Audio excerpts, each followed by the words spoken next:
Os abraços são dados por seus amigos, sua família, seus filhos. Isso sim são tiros. Por um governo ineficaz, envolvido com a corrupção. Sou Bianco René e esta é minha história. Minha vida, bem, era normal antes desse acontecimento.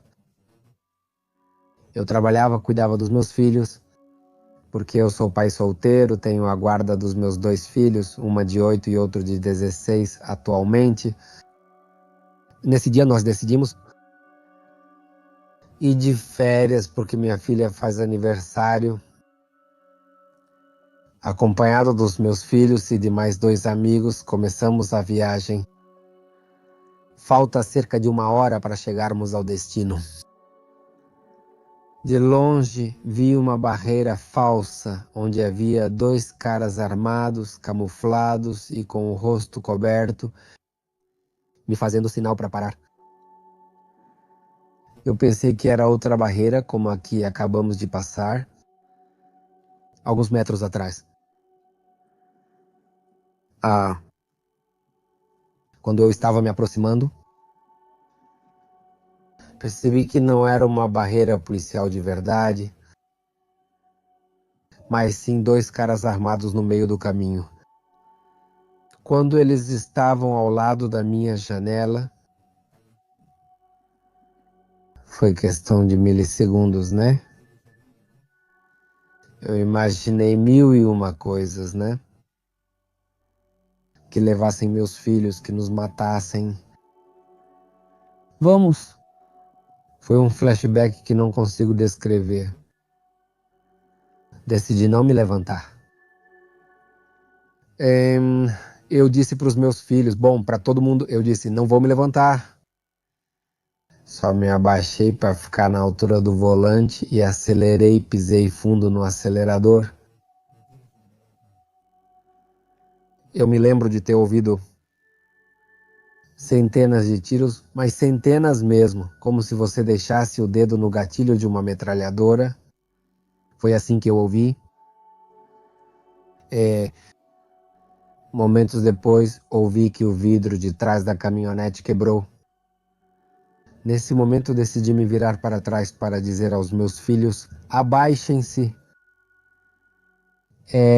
Terminei de dizer essa frase e uma bala atingiu minha cabeça. Muitos me perguntaram, como é essa sensação? Na verdade, eu só senti como se tivessem me dado um soco. Fechei os olhos. A próxima coisa que senti foi algo pressionando meu peito e eu não conseguia respirar.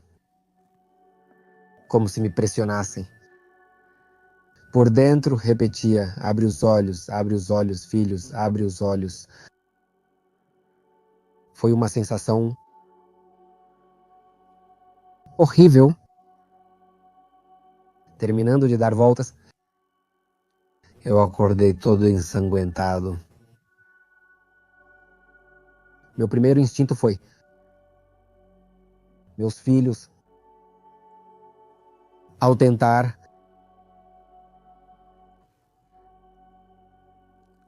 olhar para eles,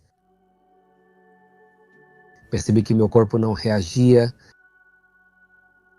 eu não conseguia me endireitar,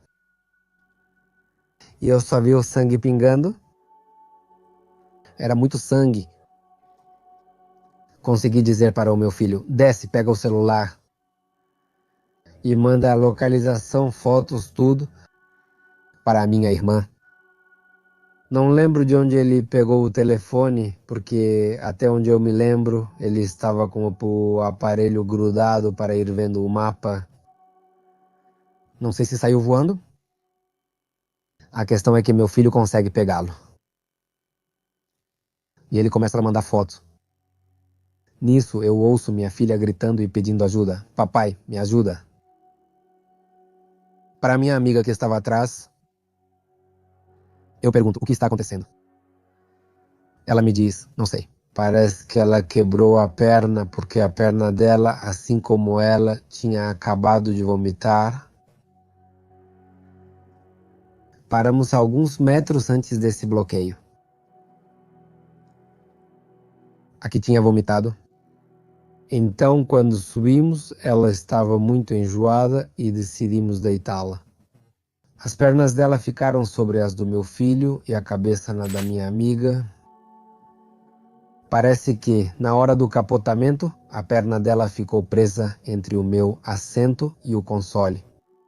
Então, ao capotar, o corpo dela girou, mas a perna não. Então quebrou a tíbia e a fíbula dela. Só soubemos disso quando já estávamos no hospital. Então meu amigo também desce. Eles começam a olhar para comprar caminhonete, muita gente começa a se aproximar. Porque, tal que parece, eu fiquei em um povoado, se não me engano, chamado Sirancitos, de Michoacán. Fiquei de lado, né? Então muita gente de lá começou a se aproximar. Lembro que um garoto se aproximou de mim e disse: "Caramba, você deu 4 voltas no ar." E eu: "Como assim?" Ele: "Sim, é que você levou um tiro na cabeça." Outro senhor se aproxima e diz: "Melhor se cobrir", e coloca um gorro do moletom. Para me cobrir, eu continuava debruçado no volante, não conseguia me endireitar. Eu dizia para eles: "Não consigo me mexer, minha cintura dói muito, não consigo descer." Felizmente me disseram que isso me ajudou a ficar assim, porque drenou todo o sangue, não deixou que se formassem coágulos no meu cérebro. Então, depois que esse rapaz me contou essa situação, esses caras chegam numa caminhonete branca. Eu não lembro nem o modelo, nem nada, só lembro que era de luxo. Eles descem, meu filho e meu amigo já estavam à direita, em frente à caminhonete. Eles descem e apontam uma arma na cabeça deles e dizem: "Entrem." Eu lembro que falei para minha amiga: "Não deixe que levem o Diego. Não deixem levarem meus filhos." Minha amiga começa a gritar para o meu filho: "Vem, vem para cá, anda, não sobe aí."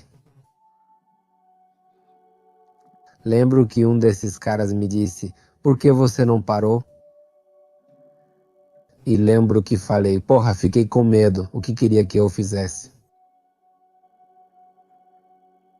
Me contaram depois que naquele momento os moradores dali meio que enfrentaram eles, né? E começaram a dizer: "O que mais vocês querem, porra? Pô, não exagera. Olha como vocês deixaram eles. É uma família. Já deixem eles em paz." Essa situação eu não lembro, só lembro que meu filho se aproximou da caminhonete, se afastou desses caras e esses caras foram embora. Dizem que eles voltaram uma terceira vez, supostamente para nos levar ao hospital. Meus amigos e os moradores também falaram com eles. Não de obrigado, o exército já está vindo, a Guarda Nacional também. Acho que lá se chama Guarda Cívica e os serviços de emergência. Já deixa, eles estão bem. Obrigado. E eles foram embora. Isso aconteceu às 10 da manhã do dia 15 de março de 2024. Enquanto estavam no local do acidente, Bianco pedia ajuda constante devido à dor. E nesse momento ele sentiu que um policial tentava acalmá-lo, garantindo que a ajuda estava a caminho. No entanto, as ambulâncias estavam demorando para chegar porque consideravam aquela área perigosa demais para entrar. Por fim, após um tempo, uma ambulância velha chegou e iniciaram as manobras para levar Bianco. Após várias tentativas, conseguiram tirá-lo. Meus amigos disseram que a Guarda Cívica os ajudou a abrir o porta-malas, porque a caminhonete ficou amassada de uma maneira muito peculiar. Ela só está amassada da metade para trás, então... E amassada na frente, supomos que caí como em uma espécie de vala de frente. A caminhonete voa, dá uma volta completa, e ao cair, cai apenas com a parte traseira. Mas a velocidade em que eu estava, que imagino que deve ter sido pelo menos 200 km por hora, para ter força suficiente para que a caminhonete continuasse girando e ficasse em pé, mas só amassou da metade para trás. Então a guarda cívica ajudou meus amigos a abrir o porta-malas e tirar todas as coisas. Parece que muitas ficaram espalhadas. Desde que capotei até onde caí, lembro que fiquei na frente de uma árvore e, pelo que me lembro, era a estrada pedagiada que ficou na minha frente. Eu via os carros passando. Bom, eles descarregam as coisas e nos levam para Nova Itália. Que, ao que parece, ele ficava a mais ou menos 1 hora de onde foi o acidente. Durante esse trajeto eu ia e voltava, porque me sentia muito cansado. Minha amiga e meu amigo que iam. Eles me incentivavam a continuar acordado, porque minha filha ia com muito temor, com muito medo, com muita dor. Então eu, como podia, tentava dizer para ela: fica tranquila, filha, fica tranquila. Já estamos indo para o hospital. Ao chegar no hospital, bom, acho que era um hospital. E aí vai o motivo. Um paramédico, um médico, me atende e pergunta: o que aconteceu com você? Então eu explico para ele que tinham atirado em mim, que tinham atirado na gente e que tínhamos capotado. Eles achavam que eu tinha vários tiros na cabeça, porque eu tenho uma cicatriz aqui. Que aparentemente foi, não sei se por causa do airbag ou se bati em alguma parte do carro. E ao lado do ferimento eu tinha outro corte na cabeça, mais ou menos por aqui, de onde saía muito sangue. Então pensaram que eu tinha vários tiros na cabeça. O curioso é que, por isso digo, não sei se era hospital ou o que era para onde fomos. O médico me disse que precisávamos sair para comprar nosso material de curativo em uma loja que ficava em frente. Falei, bom, né, onde estamos? Perguntei à minha amiga, você tem dinheiro em espécie? Ela disse, sim, não se preocupe, agora mesmo eu mando meu amigo pegar as coisas. Disso eu já não me lembro. Meu amigo me conta isso e entrega o dinheiro para minha amiga. E tenta sair para a loja para comprar linha, gases, colares cervicais, enfim, tudo o que precisávamos para os curativos, né? Não deixam ele sair. E o policial que estava lá diz, não, me dá o dinheiro, disso eu não tenho certeza. Parece que não deixaram ele sair por medo de que esses caras estivessem rondando o hospital. Ele diz, me dá o dinheiro, vou sair. O policial sai para comprar os materiais de curativo e volta. Eu também ficava indo e vindo no hospital. Não tenho muitas lembranças depois que o médico do hospital me atendeu. Tudo isso me contam de que colocam minha filha nos raios-x e a mim e aos meus amigos, porque tinham diferentes ferimentos, nada grave para ver se não tinham mais nada. Minha amiga levou pontos na mão porque os estilhaços do vidro quebrado pelo tiro na janela de trás cortaram ela. Toda essa parte. Meu amigo ficou machucado por causa do airbag, porque ele usa óculos e também por causa da capotagem. Meu filho, na verdade, só sentia dor, até onde me lembro, no pescoço.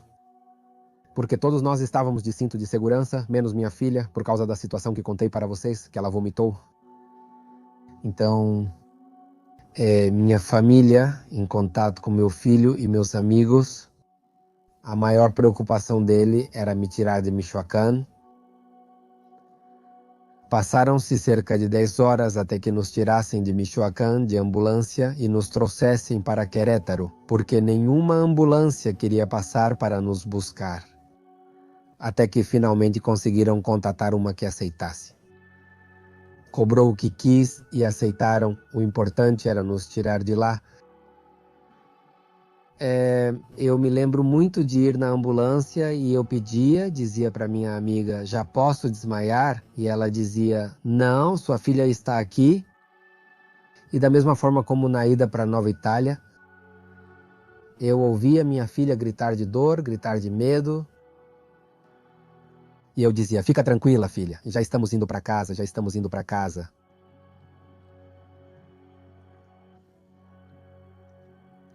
Mais ou menos eu consegui chegar. No mesmo sábado, 15 de março de 24, chegamos ao Hospital Geral. Não sei por que chegamos lá primeiro. Imagino que deve ser porque era o primeiro hospital que encontrávamos ao entrar na cidade pela estrada de pedágio. Lá eu chego, me recebem e eu lembro de perguntar de novo, já posso desmaiar? E minha amiga me diz, sim, já pode desmaiar. Só lembro que fechei os olhos. E já tudo o que fizeram comigo dentro do hospital, eu não me lembro. Fiquei na terapia intensiva por uns 5 dias. Eu acordei na terapia intensiva. Eu não conseguia me mexer, só conseguia mexer o pescoço, não conseguia me endireitar. Eu tinha diferentes ferimentos. Todo o meu lado direito estava paralisado, na verdade, todo o meu corpo estava paralisado. Ou seja, na verdade, eu só conseguia mexer a cabeça. As primeiras 48 horas ou 24 que eu fiquei dormindo ou desmaiado. O prognóstico que deram para minha irmã não era animador. Diziam para ela que havia pouquíssimas chances de sobreviver ou de acordar, já que a bala, ao que parece, era expansiva e tinha explodido dentro do meu cérebro. Tenho milhares de fragmentos dentro da minha cabeça e diziam a ele que era impossível, que não existia tecnologia para entrar no meu cérebro e tirar todos esses pedaços, porque havia o risco de que, ao introduzir outro objeto para tentar tirar a lasca, pudessem tocar em algo que a bala não tocou e me deixar pior ou me matar. Felizmente, eu acordei. Depois de receber alta, o Sr. Bianco teve que ser levado para casa em uma maca, já que não conseguia se mover sozinho. Ele precisou de cuidados de enfermeiras 24 horas por dia, pois não conseguia fazer tarefas básicas como ir ao banheiro, tomar banho ou comer sozinho. Bianco permanecia completamente paralisado do pescoço para baixo.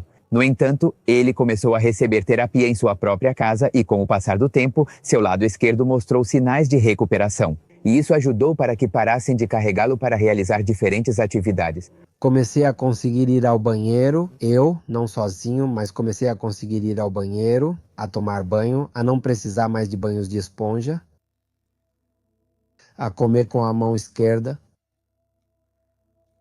E assim, progressivamente, meu lado direito começou a despertar. Meu lado direito está danificado pela vértebra que fraturei no capotamento.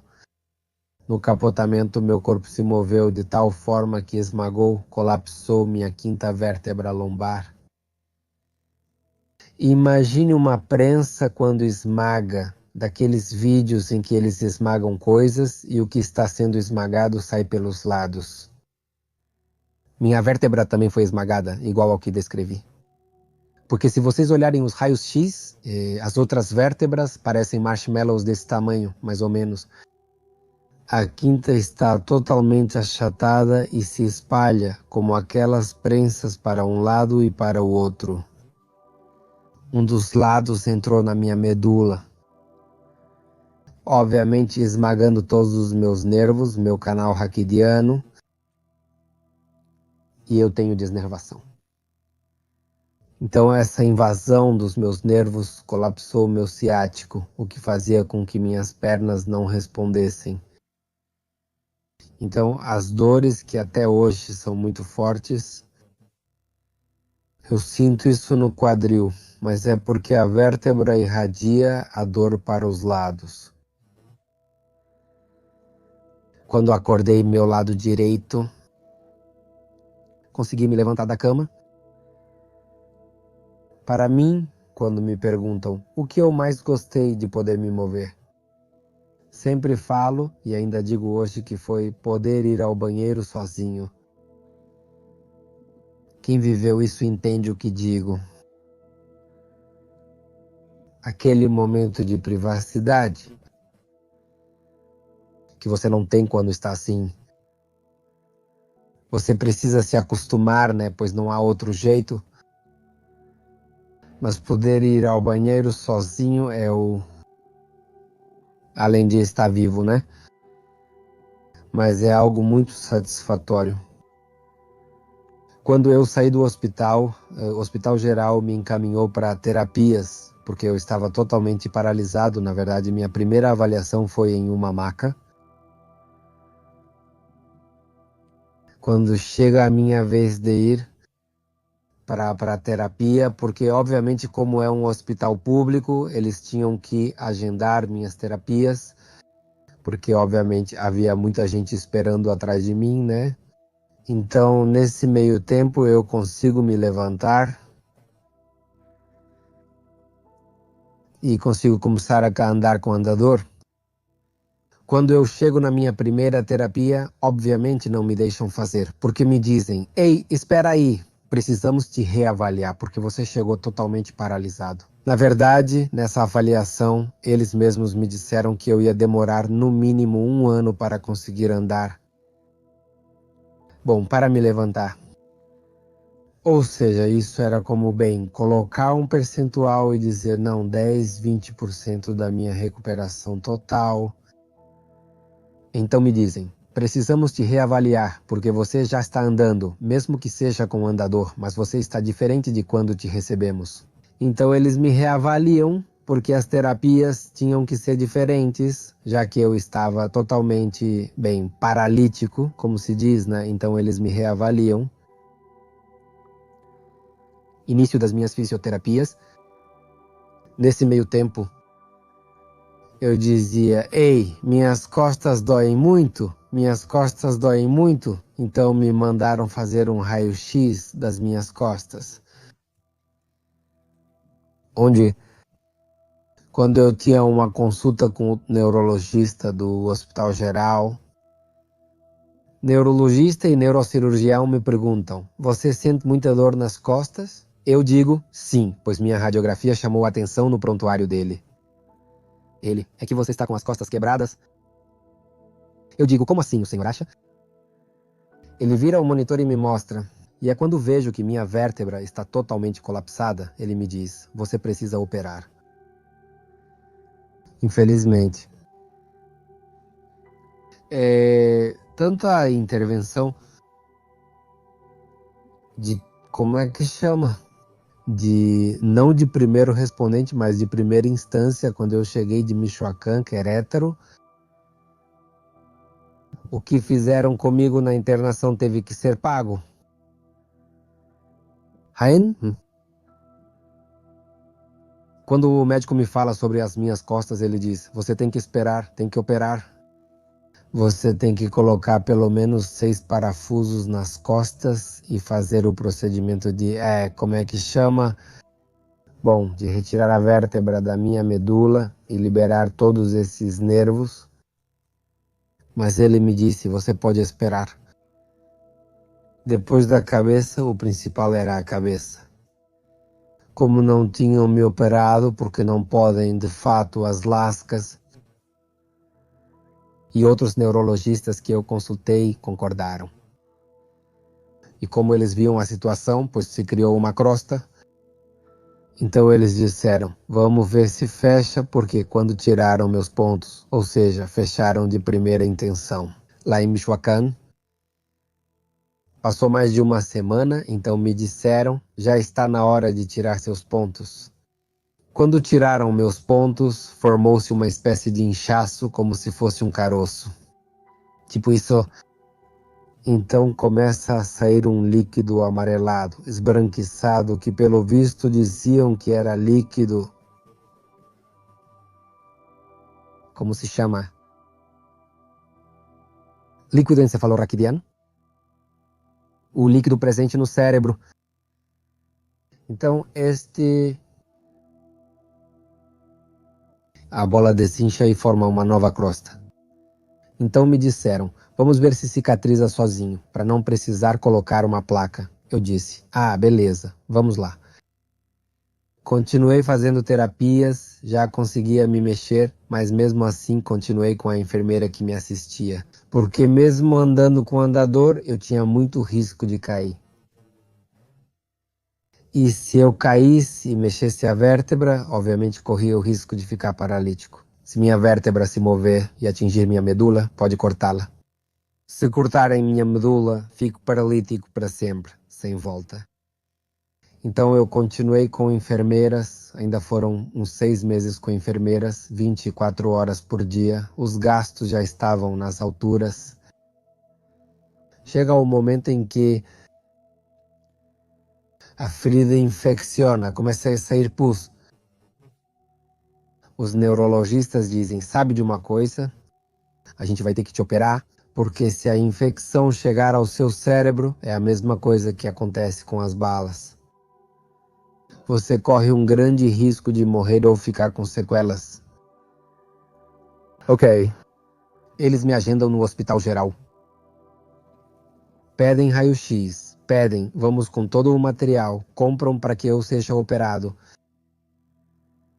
Na cirurgia, depois o doutor me contou isso, que decidiu não me operar, ele fez uma... como se chama? Craniotomia. É onde ele me abriu, por isso tenho essa cicatriz aqui. Ele tirou parte do meu crânio. Bom, primeiro ele descolou minha dura mater, que é a membrana que cobre o cérebro do meu crânio. Como já tinha passado muito tempo, eu operei a cabeça no dia 7 de dezembro do ano passado. Já tinha passado muito tempo, de março a dezembro. Essa membrana grudou no meu crânio, então o médico me disse que foi muito difícil desgrudar essa membrana do meu crânio. Mas ao ver a situação, ele decidiu não colocar a placa. Porque em toda cirurgia, quando colocam um objeto estranho no seu corpo, você corre o risco de o seu corpo rejeitá-lo. Então ele decidiu não colocar a placa, fazer outro furinho, que é o outro afundamento que eu tenho aqui, extrair o osso e fazer uma espécie de mistura para tampar o buraco da bala e, que bom, fechar a pele. Infelizmente, meu corpo reabsorveu essa massa ou esse tampão e por isso está afundado. A ferida continua aberta.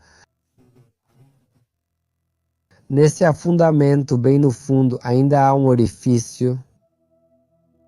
Até hoje, eu acho que deve ter cerca de 1 milímetro, 2, mas todo o resto já fechou. Digo que mesmo com o afundamento, o importante é a pele fechar. E bom, essa operação teve que ser paga, o material teve que ser pago, a internação teve que ser paga. O material foi pago direto ao fornecedor, não ao hospital. Mesmo quando o hospital nos ajudou, quanto aos gastos de hospitalização, agora já são os gastos, porque eu continuo vivo. Já passa de 2 milhões de pesos com remédios, enfermeiras e outros, pois não posso trabalhar. Então, minha irmã tem sido um anjo da guarda impressionante. Sem ela, eu não estaria aqui. Ela assumiu a maioria desses gastos. Já ultrapassam a nossa capacidade. Como disse, sou pai solteiro com 2 filhos. Então, também tem sido alimentá-los, vesti-los, garantir que tenham educação, que tenham lazer, que tenham tudo. Então, nossos gastos já ultrapassam essa situação. Para eu poder me operar, a cirurgia da minha coluna mais ou menos, entre remédios, material, hospitalização e reabilitação mais ou menos, acumulam 500 mil de pesos. Por isso que peço o apoio de quem me assistir com doações, que marquem e compartilhem este vídeo para poder alcançar quem puder ou quem possa me ajudar, para que eu possa voltar a ter uma vida normal, para que eu possa voltar a trabalhar, para que eu possa voltar a estar com meus filhos. Até hoje, meus filhos foram e continuam sendo muito fortes. Já que, obviamente, não posso correr, pular, andar de bicicleta ou brincar com meus filhos. No máximo, eu posso levar minha filha ao parque. Coloco uma almofada em uma mochila. Minha filha me ajuda a colocar a mochila. Como o parque fica a 2, 3 quadras da minha casa, eu consigo aguentar esse trajeto. Chego, minha filha me ajuda a colocar minha almofada. Eu me sento em um banco. E literalmente é até onde minha coluna aguentar. Às vezes eu aguento 2 horas, às vezes aguento 1, ou às vezes aguento mais. Enquanto minha filha brinca com os amigos dela no parque, mas é tudo o que eu consigo fazer.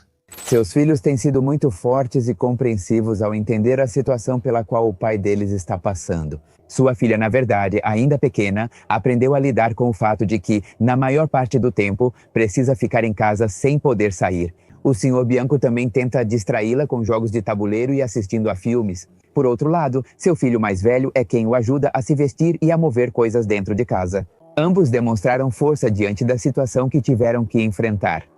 Meus filhos, mas minha filha, sim, sofreu consequências do ataque. Ela ficou com medo dos fogos de artifício por muito tempo. Perto da minha casa, há 50 mil igrejas. Em Querétaro, no centro, cada quarteirão tem uma igreja.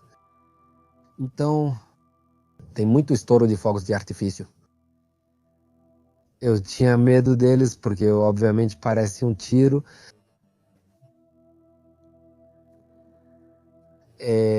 Agora não mais, mas no começo, também quando começava a chover, era um medo impressionante dos trovões, da chuva, lembrava eles daquele momento. Agora os dois fazem terapia. Agora eu acho que esse assunto já está um pouco mais superado. Para o meu filho, estando com a mãe dele, porque eles têm mães diferentes, diz que ela cortou o dedo e que ele, ao ver o sangue, ficou muito assustado. Isso o fez voltar àquele momento. Meu filho realmente me viu ferido e ensanguentado. Ele me conta que parecia que eu tinha um pedaço do cérebro assim para fora. Agora também ele já superou essa situação. Pensávamos que isso ia fazer ele ter medo de sangue, mas não. Felizmente foi só aquele tipo de flashback daquele momento e ele não teve mais episódios. Agora, o único problema da minha filha é o medo. Qualquer aglomeração de policiais, ou seja, se ela vê muitos, se ela sente medo, não, de passar por ali, ela diz, vão atirar na gente? Porque obviamente esses caras estavam uniformizados, mas não com um uniforme, digamos, legal, não. O uniforme deles era não ter a jaqueta, mesmo sendo camuflada, era diferente da calça. E além disso, o rosto coberto, né, com uma balaclava.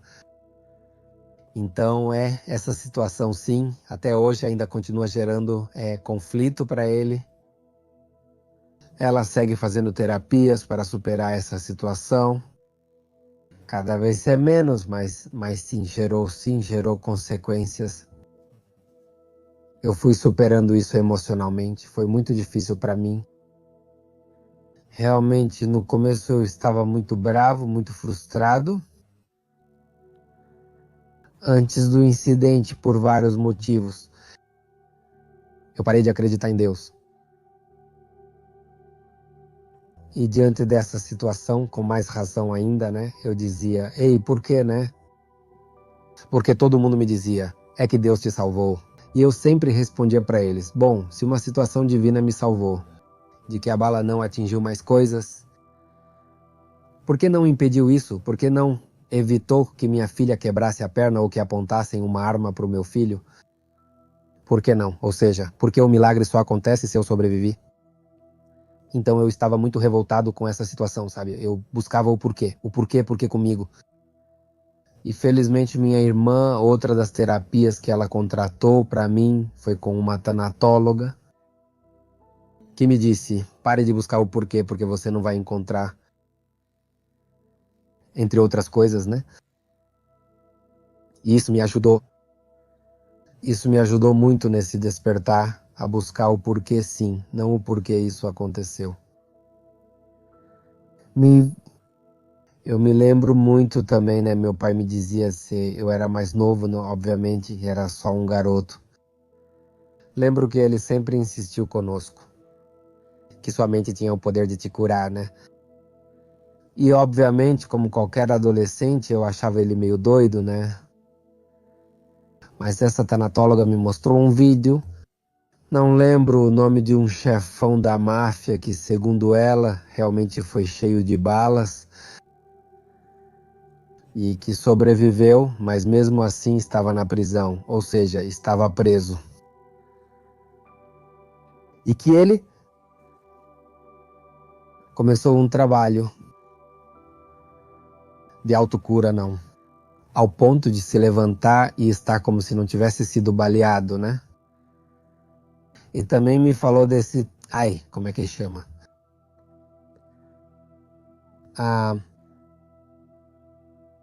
Não me lembro desse homem que também sofreu algo na cabeça e que agora é palestrante. Ele também incentiva muito a autoascensão. Então, porque eu realmente tinha muito conflito, né? Cheguei ao ponto de dizer, bom, então já era, vamos embora, né? Sei que meus filhos ficam protegidos, mas eu já não aguento mais não. Mas graças a essa tanatóloga e é algo que eu não consigo explicar, não, porque já me disseram. Por que você não faz palestras ou algo assim, né? De como você saiu disso. Realmente eu ainda não cheguei ao ponto de saber como transmitir, como foi que eu consegui. É uma luta interna e conflitos internos muito fortes. Porque todo mundo te diz, você consegue, força. Ou quando te dizem, quando você está triste, falam, não fica triste. Não. Sim, já era. Plim, varinha mágica, pronto. Não estou mais triste, não. Já não estou mais deprimido. Lembro muito quando ouço isso. Também de um vídeo do Franco Escamilla, onde supostamente ele tinha um evento e mandam para ele um motorista que acho não tinha um braço ou a mão. A questão é que ele faltava um membro. Ele mesmo brinca dizendo, vocês sabem como eu sou? Quer dizer, foi muito difícil para mim não fazer uma piada, né? A piada é que ele fez mesmo assim. E quebra o gelo com essa pessoa, né? Eles começam a brincar. Sim, hahaha, que o braço, o maneta e blá, blá, blá. Ele finalmente disse, sim, eu te entendo. A pessoa se irrita e fala, você não me entende. Mas sim, ao meu primo faltou ou falta isso, não. E ele diz, não, seu primo me entende. Você não sente falta de nada. Não. Então, essa situação de que todo mundo, ok, agradece, e o carinho, não, vamos, eu não. Não digo que teria sido ruim, não. Provavelmente, ou muito provavelmente, todo o carinho que recebi dos meus amigos, da minha família e de pessoas que nem me conheciam, talvez tenha contribuído. Ou contribuiu, não. Mas como conjugar essa equação, aí já não consigo explicar. O lance é que atualmente continuo me esforçando, voltei a me aproximar de Deus. Todos os dias eu rezo com minha filha. O obrigado, Senhor, por nos deixar anoitecer, por favor, agora me deixe amanhecer.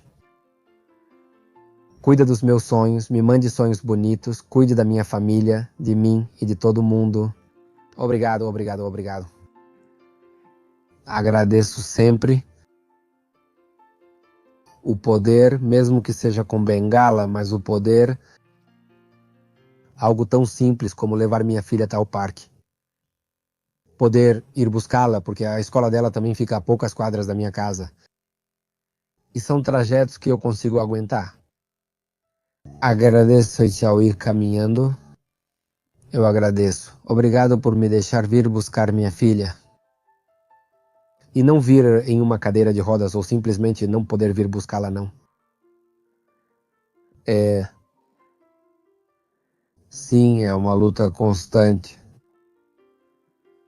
Quando minhas costas doem, que é a maior parte do tempo. Por exemplo, agora mesmo estou sentado, né? Mas eu não consigo ficar 2 horas aqui sentado, por exemplo. Depois dessas 2 horas eu preciso deitar. Ah, mas vamos lá, estamos bem de pé na luta, tentando juntar com o que der. Comecei a vender blusa e sapatos, porque várias pessoas, amigas, minha irmã, me disseram, olha, tenho isso, vende pra mim, e não é para o cofrinho, é pra minha cirurgia. E aí continuei juntando e juntando e juntando, né? Eu não caí, se eu quiser voltar, quero estar com meus filhos, quero cuidar deles. Quero voltar a ser eu, mesmo que não seja igual antes. Fisicamente, mentalmente. Sim, sim, sou eu.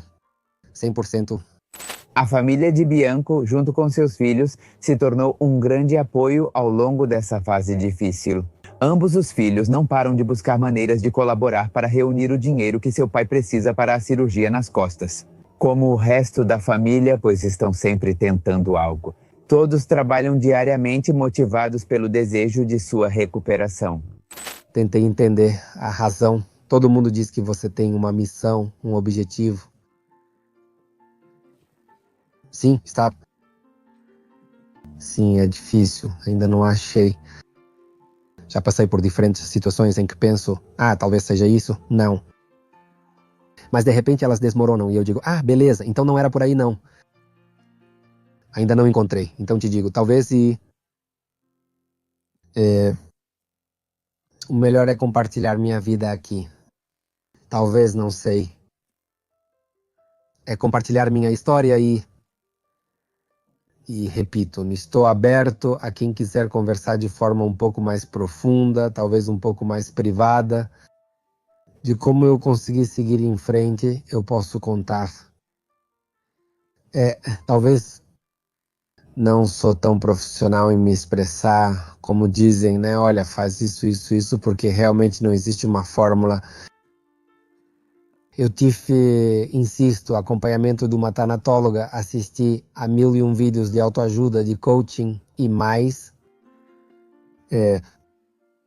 Algumas coisas realmente fizeram sentido, mas te dizer a fórmula ou os passos exatos de como eu despertei, porque muitos me perguntam sobre meus filhos, eu digo que cheguei a ficar em uma depressão tão profunda. Eu disse que meus filhos ficam bem cuidados.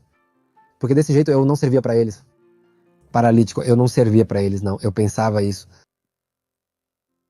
No entanto, a junção de muitas coisas me fez dizer, sim, eu fico.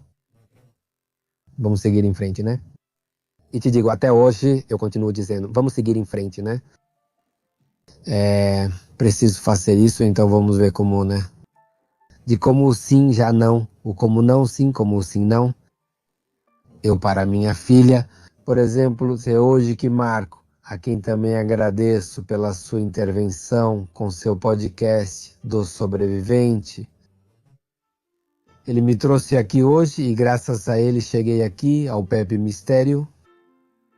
Eu disse a ele, ele me mandou uma mensagem, me disse, já cheguei, estou te esperando aqui, porque ele achava que eu estava dentro da minha casa. Eu estava a caminho de levar minha filha para a escola. Quando cheguei não consigo escrever enquanto uso a bengala, porque este braço, a bala pegou em todo lugar, tenho pedaços aqui, aqui, aqui, por aqui, ou seja, vamos espalhou para todo lado, né? E infelizmente desativou meu braço direito. Sim, eu posso fazer isso, por exemplo, né?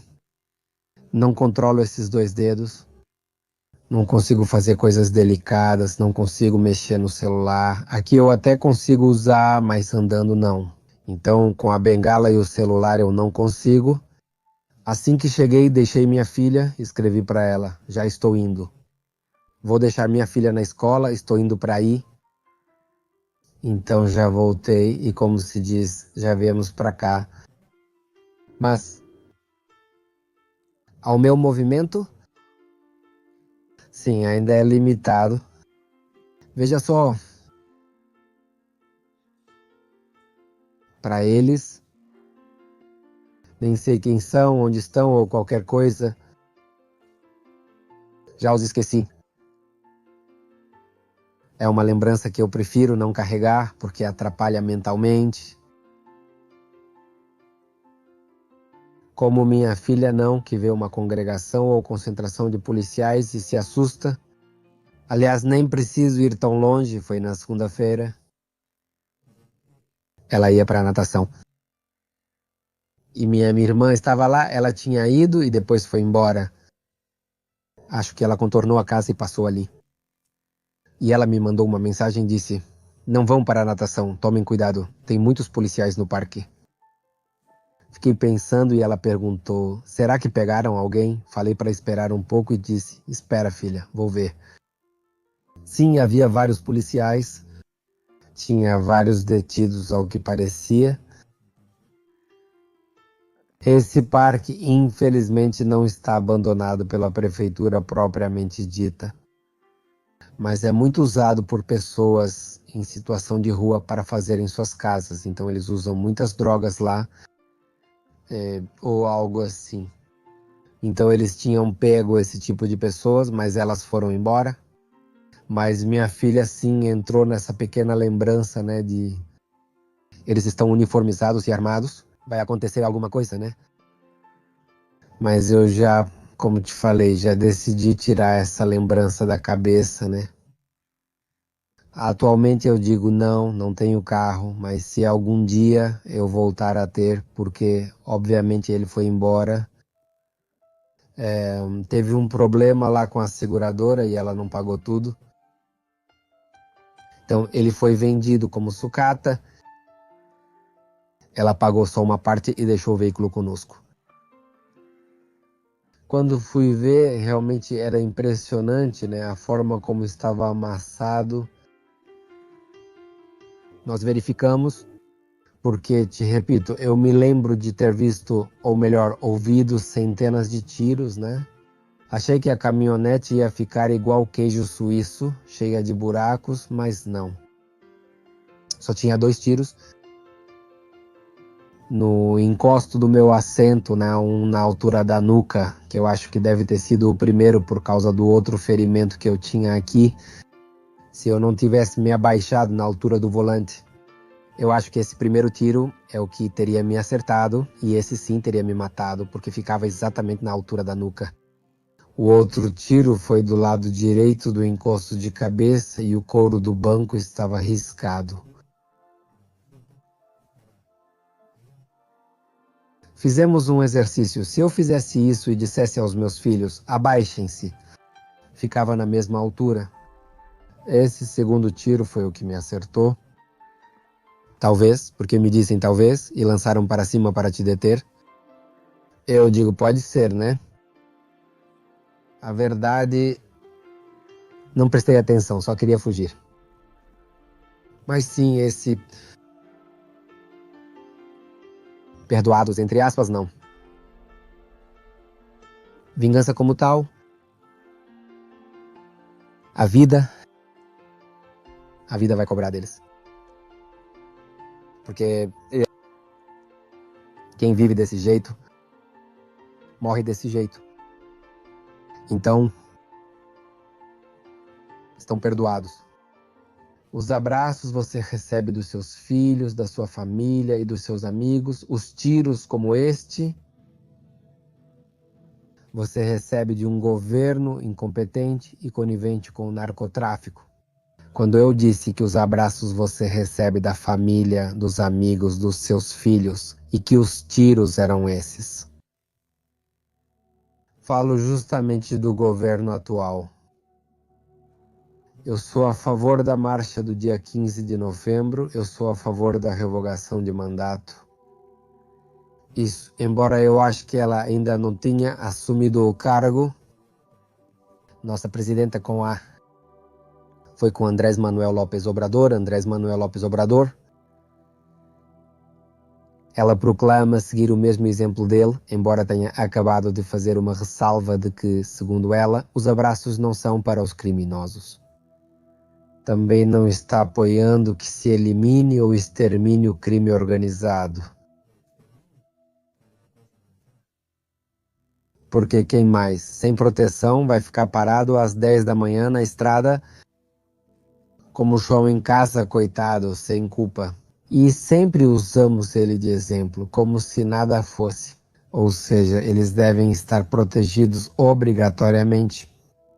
Insisto, meu filho me disse, eu não me lembro, pai, acabamos de passar por uma blitz, de verdade. Uma blitz onde havia cones. Eles colocam tipo umas casinhas como quartéis, mini quartéis. Tinha mais carros, todos estavam uniformizados. Tem cones onde você encosta para não atrapalhar a estrada. Vamos, e acabamos de passar por ele. Segundo o que meu filho me diz, então, era 1 quilômetro de distância a diferença entre o bloqueio deles e o nosso.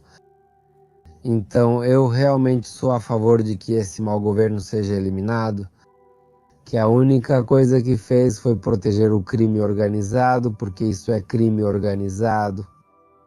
Aliás, nem preciso ir tão longe, o suposto assédio dele tem um cerco de segurança.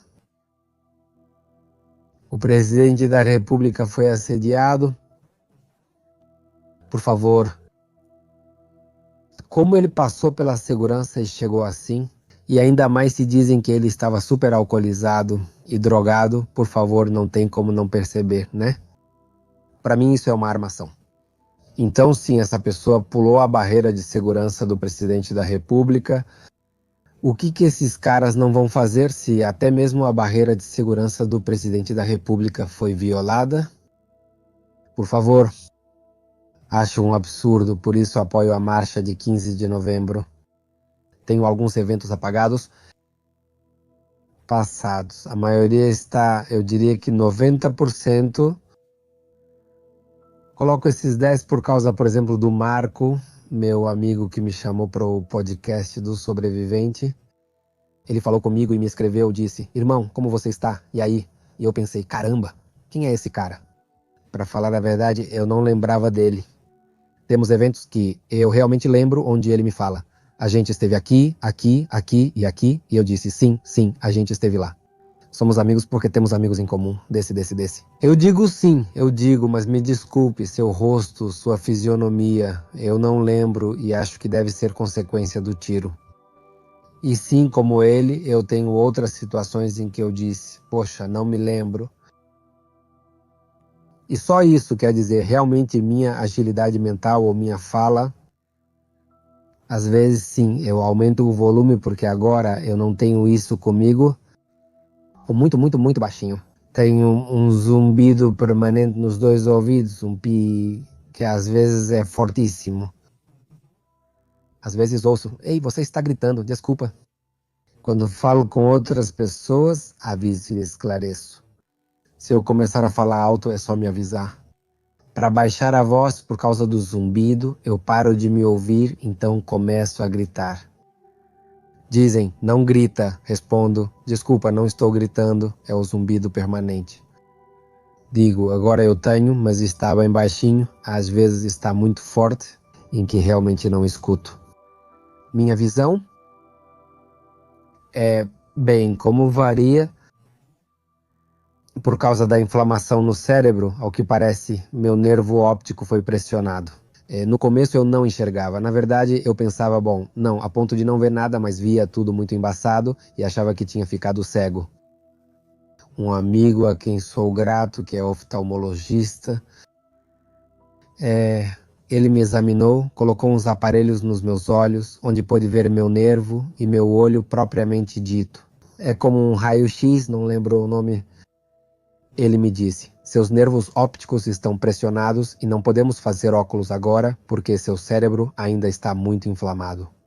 Precisamos que desinflame ou pelo menos que desinflame o máximo possível. Assim poderei fazer uma graduação, pois agora seria diferente de quando meu cérebro desinchar, entende? Então, a princípio você usava os óculos, para ver de perto eu não enxergava nada e assim, nada, nada, nada. Na verdade tive que colocar o celular, o texto no tamanho máximo. Então, uma mensagem eu tinha que ler em tipo 50 exposições de tela, porque as letras não cabiam, né? Até hoje. De longe eu enxergo bem, de perto. De perto, cada vez uso menos os óculos, mas isso varia de tempos em tempos. Não sei se isso tem relação com a inflamação no cérebro, sinceramente. Às vezes tenho dificuldade. Preciso usar óculos para enxergar bem. Que outra sequela? Bom, meu braço não tem força. Eu faço exercícios em casa, não agora, já não tenho terapeuta particular, nem enfermeiras, já não temos mais dinheiro para isso. Quanto custa o serviço de uma enfermeira? 24 horas por dia, 7 dias por semana e até mais 2, já que os turnos eram de 12 horas. 2 e 2. Então, sozinho em casa, eu pego um haltere, acho que é de meio quilo ou 1 quilo. Acho que é meio quilo. Começo a mexer o braço, a exercitá-lo.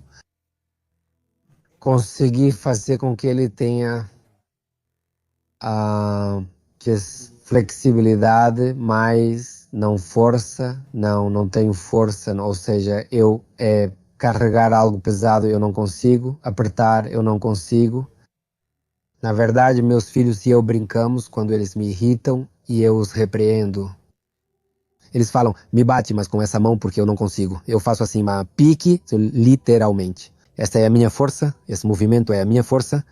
Só seguro com o braço e pronto, porque na verdade só toco neles. Eu não consegui ganhar força, nem acordar esses 2 dedos. Eles estão totalmente dormentes, ou seja, eu consigo mexê-los, mas não sinto nada. Por exemplo, quando vou me vestir, tenho que fechar o punho, porque senão ele fica assim e quando coloco o braço, acabo torcendo o dedo. Ou a jaqueta, né? Preciso fechar o punho porque não sinto, não sei onde está. Colocar a mão no bolso é difícil para mim, porque ela fica para fora e preciso fazer outras coisas. Sempre esse dedo fica assim, não tem como ficar assim. Então ele fica assim. Sim, no GoFundMe eu tenho uma postagem onde vocês podem fazer doações para mim.